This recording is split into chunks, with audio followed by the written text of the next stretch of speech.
Okay, let's jump right in. We're doing a deep dive today into the source material for the Hollow Skies TTRPG. Yep, focusing on the world itself, the lore, and one of the core mechanics. Exactly. We want to give you a shortcut to understanding this universe set in 2902 and how a fast character gets by. And it's quite the universe. We're talking the fourth millennium, the astonishing era, apparently. Okay. But there's this immediate, tension. The big question hanging over everything is whether humanity will even make it to the fifth millennium. High stakes from the get-go. No. So how did we get here? It really kicks off late 21st century, right? Yeah. With that huge discovery. Oh, yeah.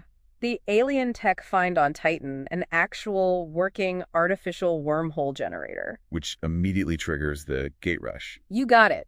Tens of thousands of people, they call them escapists, saw the writing on the wall with Earth's environment. Right, they knew it was collapsing. And they used two of the three gates to, escape to the Rigel sector, dubbed it Asgard. And crucially, they blew up those two gates behind them. Yeah, slammed the door shut, no followbacks. But that didn't save Earth.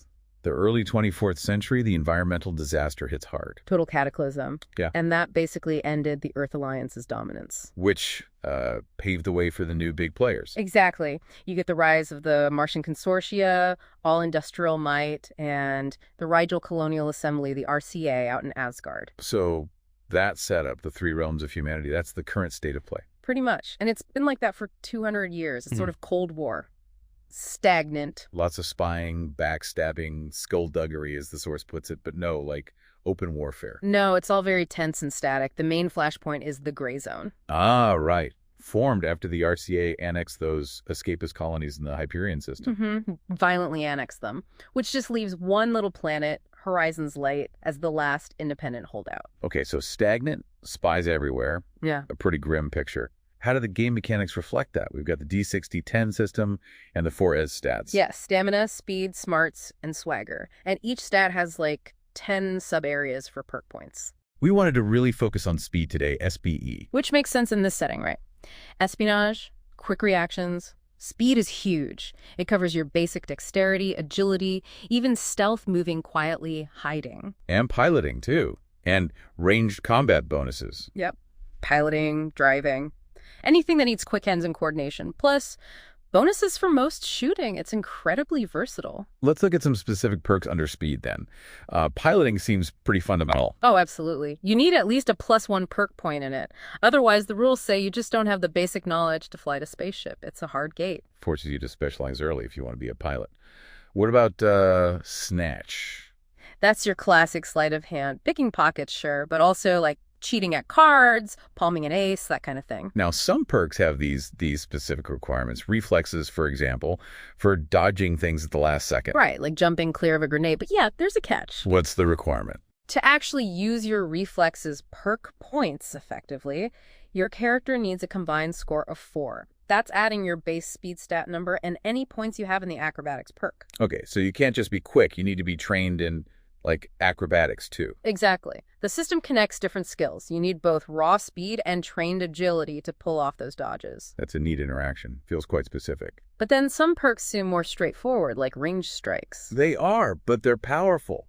Pistols, rifles, even the big stuff like space beams and cannons. Putting points in these gives you 2 benefits. 2, okay? Yeah, for every perk point, you get +1 to hit and +1 to the damage you deal. So it really pays off to specialize in a weapon type. Ah, okay, that's a significant boost. And we saw some jargon like 3 spend. What's that about? Right. Spend refers to using focus points. Focus is like your character's pool of short-term effort concentration. Like action points, sort of? Sort of, yeah. So a 3 spend means using a chunky 3 focus points, a big effort, to activate some special ability tied to a perk. And you need to meet those requirements we talked about, like for reflexes, before you can even spend the focus. Exactly. Requirements first, then you can choose to spend focus for the extra effect. Got it. So pulling it all together, we have this really detailed but kind of frozen Cold War setting. 200 years of stalemate. And the game mechanics, especially speed, really emphasize dexterity, quick thinking, specialization. Things you'd need to survive in a world full of spies and secrets. Speed is definitely key. Agility, piloting, quick shots. It's how you navigate this stagnant dangerous universe. So here's a final thought for you, the listener. Given these 200 years of stagnation and how critical specialized skills are, just how much pressure is building up, especially in that volatile gray zone. Yeah, what kind of spark, maybe a tech breakthrough, or just one really audacious move? What could finally break this deadlock and push the fourth millennium forward? Something to think about as you imagine your own character navigating the hollow skies.